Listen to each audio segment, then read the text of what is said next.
Yeah, I actually thought of that Walt Whitman line, not having read Walt Whitman at all, really, but just having heard that line, I contain multitudes, as I was reading last night, because there's another sense in which Claudel contains multitudes in this poem, which is not in the sense of self-contradiction, but one of the kind of metaphysical themes that comes up again and again in the poem is this idea of the vocation of the poet as kind of uniting all of the universe in himself, of naming and uniting things and making them eternal and kind of offering them back to God, everything reconciled with itself, with other things, and with God, and with the soul of the poet.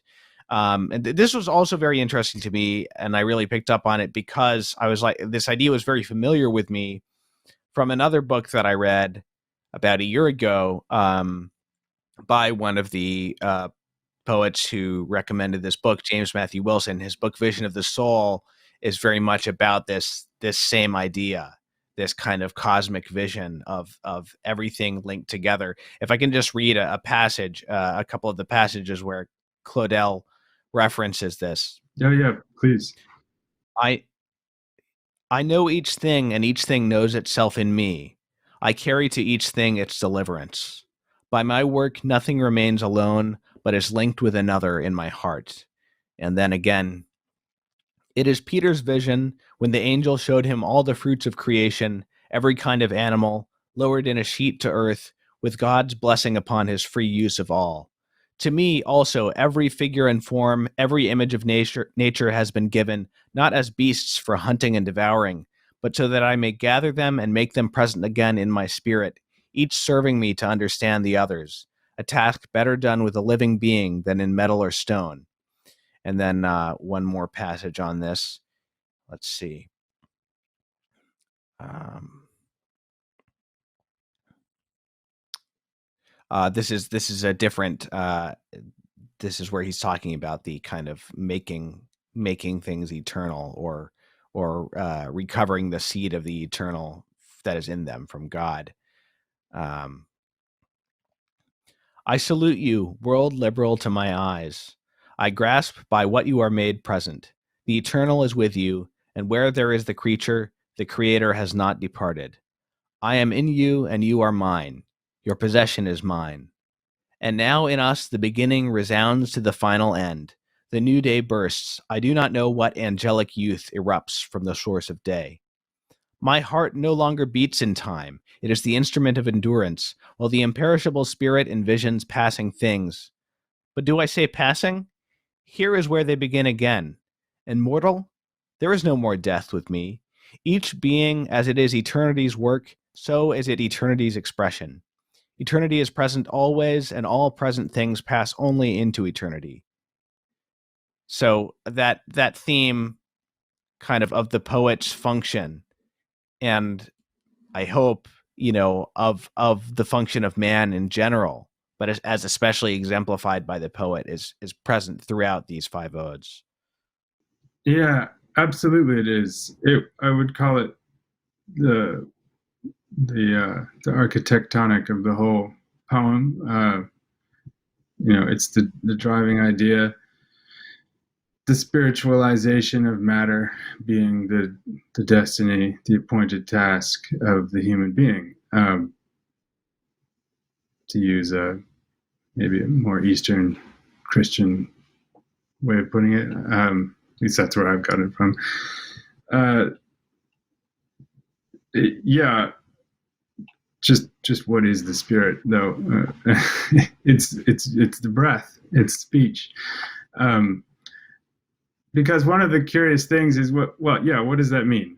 How do you eternalize something? Where's the user's or the owner's manual, the operating instructions for that? It it's through language, essentially. You can't, obviously I'm going to say this, I'm a writer, I teach writing, but it's the word. You need language. You need language for the sacraments. There's no liturgy without language, I think. you transform things through language. Language is the most primordial or metaphysical. There's this. It's, we live and move and have our being in it. Now, I suppose one might get a little latitude in there and thinking about what actually constitutes language. Right. I certainly think music without words, absolute music, jazz, is a form of it. But and that pictures speak, that visual art and architecture. Well, intelligibility is like the key aspect of what we're talking about. A word right? he uses frequently in the Odes, yeah.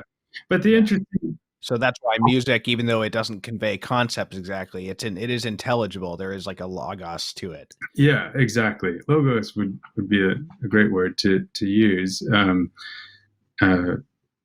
Yeah, he would know the Latin. He would see verbum in the Vulgate. He would have read the Bible in the Vulgate, as well as French. But yeah, logos is, I like it. I like the Greek a little better. Yeah, but the curious thing to me is just, well, it's not curious. It's amazing that should be necessary. That it should be necessary to transfigure creation into language, into logos. I don't think there's a way of figuring out why that is, but it is what we've figured out is the case. And so for Claudel, he's sort of in awe of that and trying to state that necessity, that urge to recapitulate everything within himself, but then to articulate it. The recapitulation itself, the anakephalaiosis in Greek, is part of what happens, part of that transfiguration. But then it has to be articulated. He has to get it down in words. For him, it's words. He's a writer. He's a poet. For others, it's music, it's painting, it's architecture, it's dance. But it has to somehow be got into artistic form.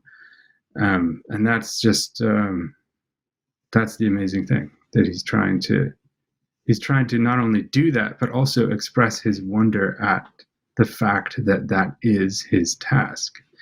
And it's quite intimidating. In the fourth ode, I keep going back to, apparently, there's this dialogue between him and the muse. It starts with the muse. The whole thing starts with the muses in the first ode.